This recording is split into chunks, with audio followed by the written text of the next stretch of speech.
Bonjour, bienvenue sur le plateau HR Makers. Que peut la sociologie pour le monde du travail? C'est la question que j'ose poser à mes deux invités aujourd'hui. Objet d'étude central pour la sociologie, le monde du travail ne cesse de nous questionner. Mais concrètement, sur le terrain, que peut la sociologie face aux défis actuels du monde du travail? On va en parler aujourd'hui avec mes deux invités. J'ai le grand plaisir de recevoir sur ce plateau Daniel Linhart. Bonjour. Vous êtes sociologue spécialiste du travail et des organisations. Bonjour. Et vous êtes accompagné de Guillaume Rabel-Suquet, directeur des ressources humaines, de la communication et de la RSE au sein du groupe Le Petit Forestier. Bonjour. Merci beaucoup d'avoir accepté cette invitation. Guillaume, ma première question, je l'adresse à vous. En tant que DRH, car c'est vous qui m'avez donné l'idée de cette émission, je ne le cache pas. Pourquoi pensez-vous que la sociologie peut être un outil précieux pour accompagner votre fonction? Vous m'avez dit un jour, il faut qu'on revienne à la sociologie. D'où vous est venue cette idée et qu'est-ce que vous entendez par là? Alors, c'est une réflexion de long terme. C'est une réflexion en fait d'une plus de 25 ans de pratique et probablement en fait sur les 5-10 dernières années sur le besoin en fait de revenir à la compréhension en fait des interrelations humaines. Une organisation, c'est un construit d'humain. C'est en fait savoir en fait aller chercher la compréhension des comportements au sein des organisations, des interrelations entre les différents acteurs. Et donc, ce sont des éléments en fait importants. C'est revenir à l'humain, revenir à ce que nous sommes et comment nous interréagissons ensemble. Et donc ça, c'est un élément extrêmement important. Et puis en fait, on se rend compte très rapidement que lorsqu'on parle de sociologie, en fait, c'est un mot qui fait peut-être peur, sur lequel on se dit oui, mais c'est très théorique. En fait, c'est très pratique. Je pense que Daniel va nous montrer l'inverse. C'est très pratique et on peut s'en servir au quotidien. Et donc, c'est ça, en fait, c'est ce besoin de revenir à l'humain, de ce besoin de comprendre, en fait, les dynamiques des organisations pour pouvoir, en fait, mieux faire son métier et le faire de façon plus profonde. Oui, complètement. Daniel, vous de votre côté, ça fait longtemps que vous travaillez sur la question du travail. Ma première question est quand même liée à l'actualité. On parle beaucoup de souffrance au travail.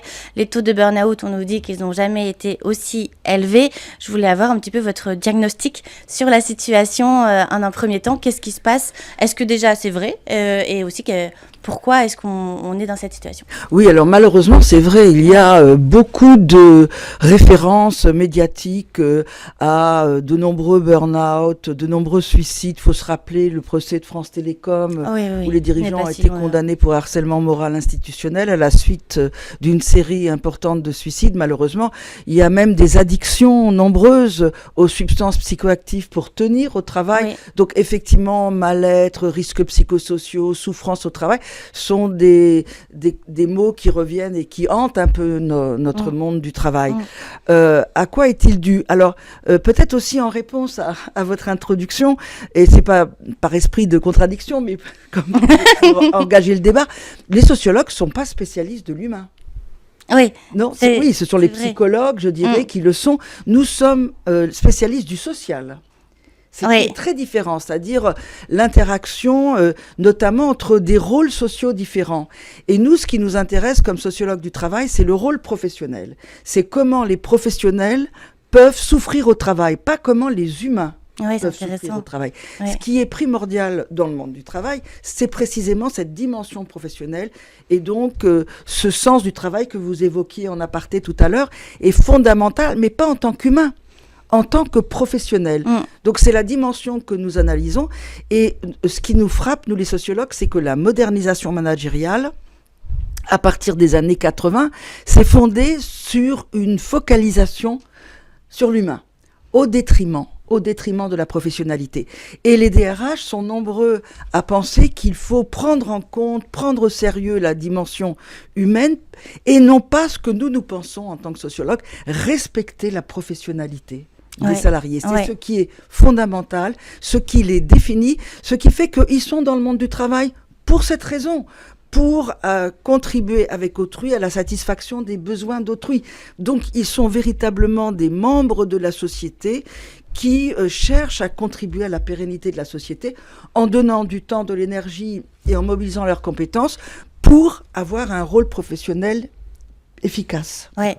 Mais Guillaume, j'aimerais bien vous entendre là-dessus parce que c'est très intéressant, parce qu'en effet, on dit tout le temps remettre l'humain au cœur. C'est vraiment une phrase qui est très présente. C'est vrai que les DRH s'emparent de cette thématique de l'humain, et quelque part, moi je me suis toujours dit, mais moi, quand je viens au travail, c'est pas moi, c'est pas Elsa de la vie de tous les jours. Et c'est vrai que la frontière vie privée, vie professionnelle, j'ai l'impression qu'elle tend parfois à devenir beaucoup plus poreuse. Ça crée des très belles choses, hein. Ça crée plus de flexibilité, ça crée de temps en temps des considérations pour aider, par exemple, les aidants. Mais quelque part, est-ce que c'est aussi un risque? Enfin, voilà, votre regard, vous, sur cette notion de qu'est-ce que vous entendez finalement par humain? Est-ce qu'on franchit un petit peu cette ligne vie privée, vie professionnelle? Alors, je vais poursuivre en fait sur votre réflexion. On est effectivement en fait sur la prise en compte de l'humain dans le cadre du travail. Et donc ça, j'aurais dû peut-être préciser cet élément-là. Nous, ce qui nous intéresse, c'est comment en fait on recrée en fait des nouvelles dimensions relationnelles, des nouveaux modèles relationnels au sein de l'entreprise, au sein du collectif. C'est quoi le collectif aujourd'hui? Lorsque vous avez, si on se replace en fait dans votre question, lorsque vous avez du télétravail et que nous sommes dans des situations hybrides de présence, pas présence, on rencontre nos collègues plus ou moins fréquemment en fonction en fait de la présence des uns et des autres au bureau, en fonction de nos interactions par Teams. Quelle est notre relation, quels sont nos liens relationnels. Ensuite, lorsque en fait on est en permanence, soit par mail, soit par chat, soit par WhatsApp, soit par SMS, en connexion les uns les autres, en fait, quelle relation on construit. Et moi, ce qui me paraît important, en fait, c'est de venir en fait travailler. Et on est à un moment où on sait que tout le monde souhaite qu'on revienne progressivement au travail, qu'on revienne au présentiel. Donc vous avez beaucoup en fait d'entreprises qui, après avoir fait du tout distanciel, reviennent au tout présentiel. Alors je suis pas moi favorable à ce qu'on fasse ce revirement complet, mais il faut arriver en fait à trouver un juste milieu. Il faut construire en fait la relation qu'on a avec l'entreprise, la relation qu'on a avec nos collaborateurs, la relation qu'on a avec notre collectif. Et puis quelle culture on veut mettre là-dedans. Donc en fait, il faut que chaque entreprise redéfinisse ce qu'elle a envie de faire, comment elle a envie de le faire. Et j'allais dire, en fait, j'avais développé le terme est peut-être un peu trop fort, mais développer un concept au sortir en fait des crises du Covid, c'était de dire en fait que on doit recréer au sein de l'équipe un contrat de confiance. Un contrat de confiance de comment on interagit ensemble, comment on travaille ensemble. Si moi je suis en distanciel, tu es en présentiel, est-ce que je réponds à ton coup de téléphone alors que je suis déjà sur un Teams, que je fais déjà des mails en même temps, que je réponds à des chats? Comment en fait on travaille ensemble? Et donc en fait c'est de reprendre le temps en fait, pour définir ensemble, en tant qu'équipe, quel est ce contrat en fait de confiance, ce contrat d'équipe, de comment on travaille ensemble. Et donc, en fait, là, pour revenir à cette notion de sociologie, la sociologie, pour moi, en fait, c'est comment, en fait, les comportements, en fait, c'est l'analyse des comportements humains et l'analyse, en fait, de comment ces comportements, en fait, interagissent ensemble. Et donc, en fait, si, sans prendre, en fait, des grands concepts, sans venir sur de la théorie, c'est comment, en fait, on peut revenir à cette base pour prendre le temps, en fait, de regarder comment, en fait, mon équipe, moi je suis manager, comment mon équipe travaille ensemble, comment je fais en sorte que ça travaille bien ensemble, et que les uns et les autres fonctionnent ensemble. Comment je m'assure, en fait, que avec du distanciel, j'ai tous les membres de l'équipe qui se voient fréquemment. Et qu'on recrée, en fait, des RIMT du café le matin où en fait tout le monde se retrouvait, ou de l'après-midi, tout le monde se retrouvait fréquemment à la machine à café et qu'on échangeait, que là, à distance, ou en situation hybride, on ait en fait ce même croisement, ce même échange au sein de l'équipe. Donc ça, c'est d'aller retrouver sur des comportements et de l'interaction ou de l'interrelation entre ces comportements. Oui, c'est important. Vous précisez quand même qu'il y a les nouvelles organisations de travail qui sont apparues depuis la crise sanitaire, qui ont un rôle important. Sur la notion de collectif, Daniel, je vais vous laisser la parole tout de suite. Pacte social et collectif, ça vous... Alors sur le collectif aussi, évidemment en tant que sociologue, j'ai un regard critique, vous savez. C'est normal, c'est pour ça que... Je vais avoir un peu peur de... c'est normal, Alors, je suis universitaire, j'ai une formation universitaire. La critique constructive est quelque chose de très important pour moi. Mais j'en suis persuadée. Le collectif, il a été déstabilisé par la modernisation managériale, largement déstabilisé. Par la promotion de l'individu, la personnalisation de la relation de chacun à son travail, et puis surtout par une individualisation systématique qui a mis en concurrence les salariés les uns avec les autres, puisque chacun a des objectifs personnalisés, des évaluations personnalisées de sa performance, et donc des primes différentes, des salaires différents, des promotions, des carrières, etc. Ouais. Donc il y a véritablement une déstabilisation qu'on comprend des collectifs où il n'y a plus de solidarité, de sentiment d'un destin commun, de partager les mêmes valeurs, mais chacun essaye de tirer son épingle du jeu, et du coup ça a constamment déstabilisé les collectifs. Mais il y a pire que ça, il y a aussi une psychologisation de la relation de chacun à son travail, et alors les salariés ne se trouvent pas simplement en concurrence les uns avec les autres, mais chacun en concurrence avec soi-même. Il faut toujours se dépasser, montrer qu'on vise l'excellence, vouloir être le meilleur, être résilient, savoir sortir de sa zone de confort.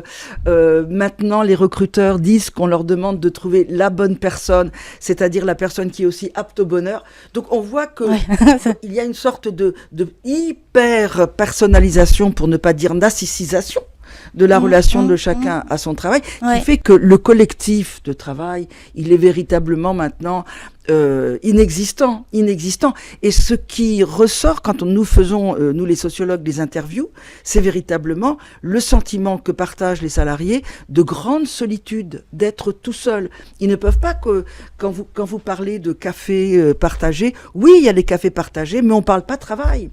On parle de ce qu'on a vu à la télé ou la série qu'on a regardée, mais il n'y a pas véritablement ce sentiment de coopération, collaboration, entraide, solidarité, transmission de savoir qui est très importante, notamment pour les jeunes. Et ça, c'est véritablement un problème professionnel, pas humain, parce que les gens, ils ont des relations en dehors de l'entreprise.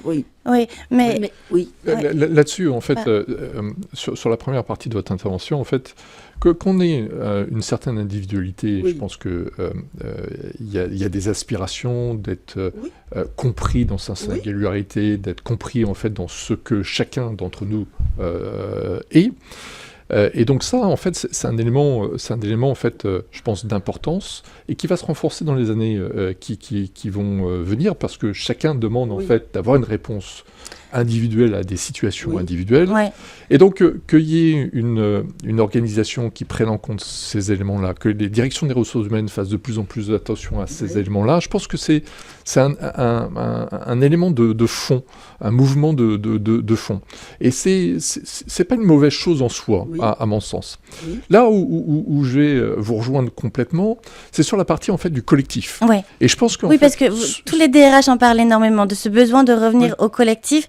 Et c'est intéressant parce que Daniel, vous mettez aussi en avant le fait que les classes sociales, qui étaient par exemple très présentes durant les 30 Glorieuses, on va pas y revenir, mais n'existent plus. Et c'est vrai que ça crée un sentiment de solitude. Je vous laisse continuer. Oui, alors je pense qu'en fait, il faut revenir à la notion de collectif. Le collectif, ça commence par en fait une équipe.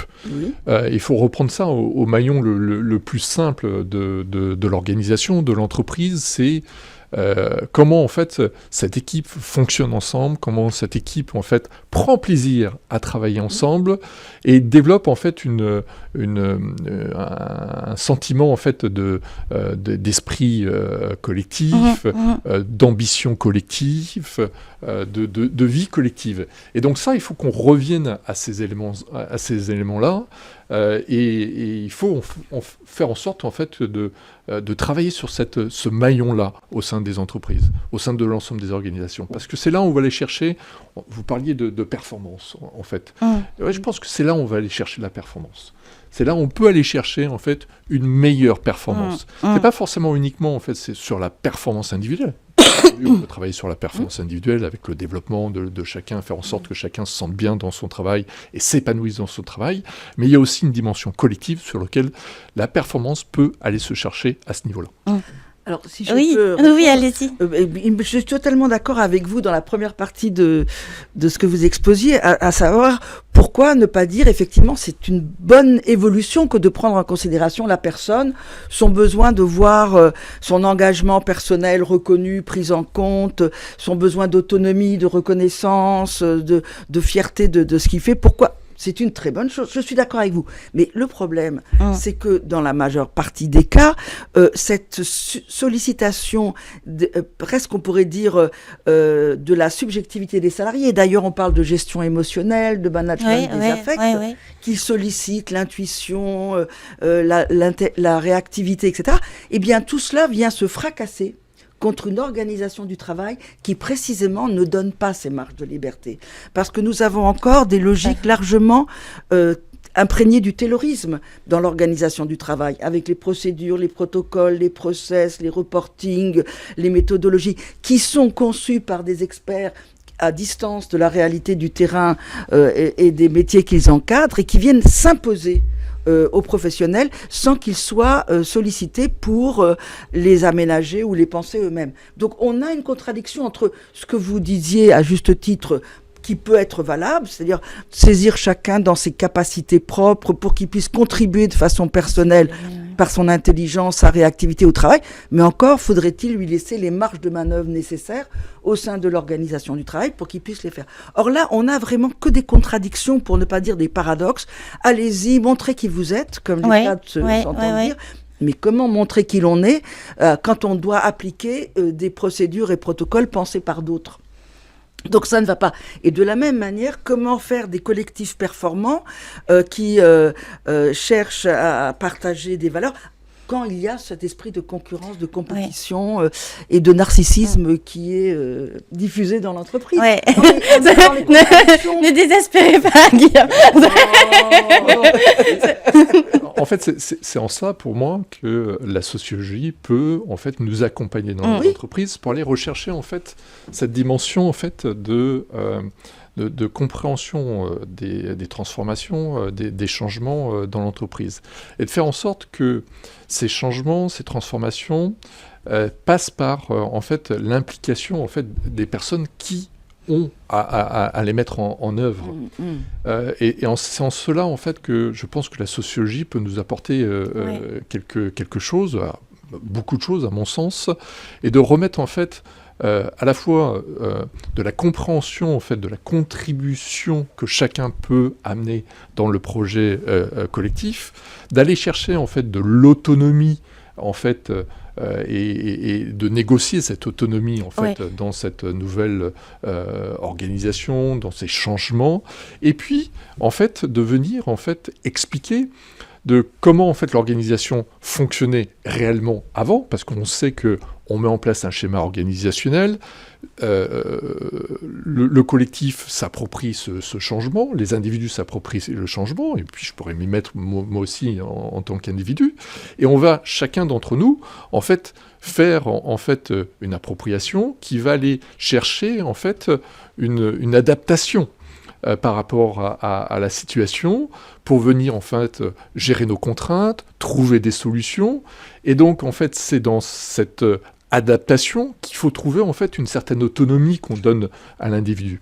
Et donc en fait lorsqu'on fait des transformations, lorsqu'on va aller chercher à changer en fait des modèles d'organisation, des modèles, des processus, des façons de travailler, si on peut à un moment donné, parce que c'est ça qu'on va chercher ce matin, réintroduire en fait cette notion de sociologie pour venir en fait travailler sur comment en fait accompagner le collectif dans s'approprier, se projeter dans cette nouvelle organisation, ensuite redéfinir en fait ces adaptations, ces ajustements en fait concertés, qui permet à chacun en fait de trouver sa place dans l'organisation, d'être bien, et ensuite d'aller chercher cette performance collective aussi. Ouais, j'aimerais vous entendre, Daniel, sur l'autonomie. On en parle énormément. Mais l'autonomie, les gens n'en ont pas malheureusement. Alors ils n'en ont pas malheureusement à cause de cette organisation du travail qui ne prend pas en compte leur professionnalité au moment de la définition des missions et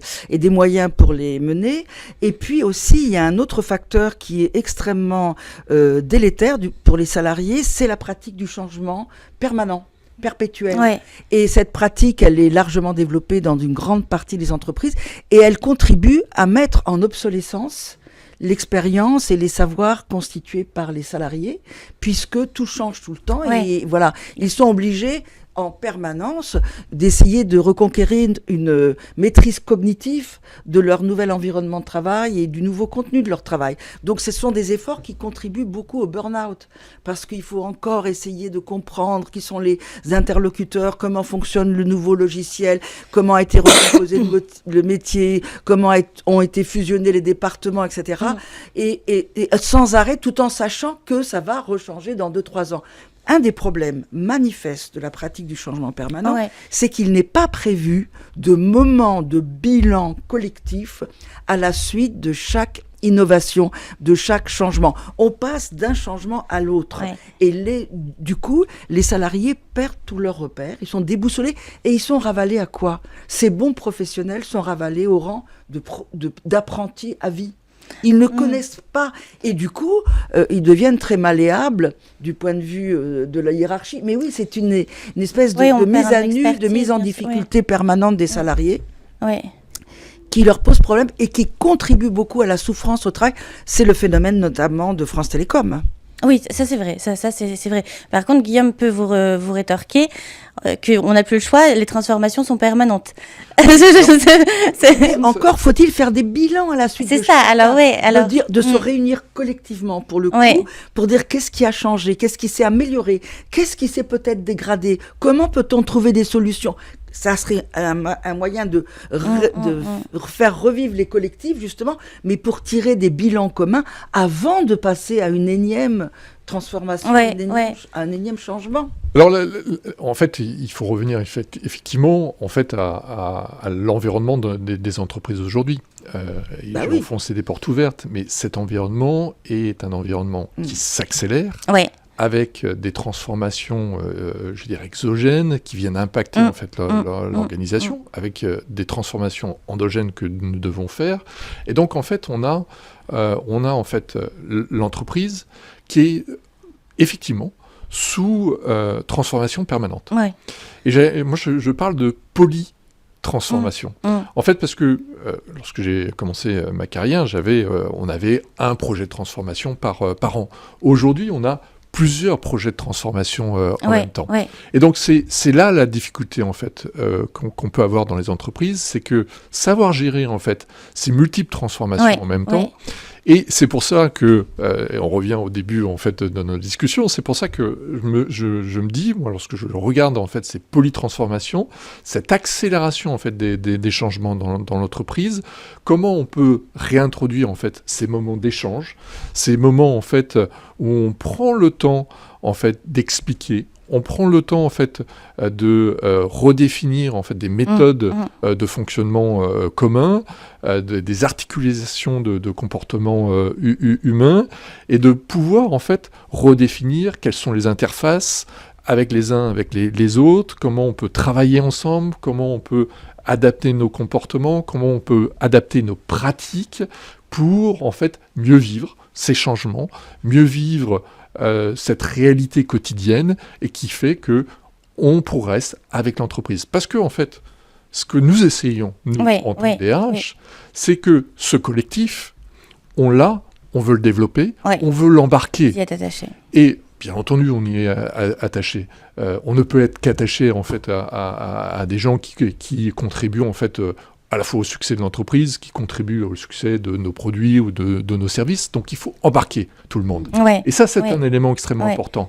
Et donc, c'est d'aller comprendre, en fait, comment on peut embarquer avec peut-être de la sociologie, pour aller mieux gérer en fait ces transformations, ces polytransformations, cette accélération du temps, et se faire en sorte que le collectif soit un élément fondateur, une colonne vertébrale au sein de l'entreprise, vers le succès de l'entreprise. Nous n'avons plus qu'une seule minute. Daniel, un deux mots. Et est-ce que la sociologie peut vraiment quelque chose du coup pour... Je crois que la sociologie, elle explique beaucoup de choses. Elle peut expliquer beaucoup de choses. Mais ce qui est au cœur de la problématique du travail, c'est quand même un rapport de force. Il faut bien le comprendre. Bien sûr. Donc là, la sociologie, elle n'est pas en mesure de changer le rapport de force. Je crois que à partir du moment où on constate que c'est un lien de subordination qui est au cœur du contrat salarial, on voit bien que l'autonomie, la prise en compte des salariés, elle est quand même relative. Oui, tout à fait. Mais il va falloir rendre l'antenne. On aurait Mais on va continuer. Mais merci infiniment pour cet échange passionnant avec deux regards qui se conjuguent et qui peuvent rebondir. Tout en se respectant. Qui se challenge. C'est ça qui est bien. C'est intéressant. C'est le bon mot. Merci beaucoup. Merci à vous. On se retrouve tous les lundis sur Be Smart for Change.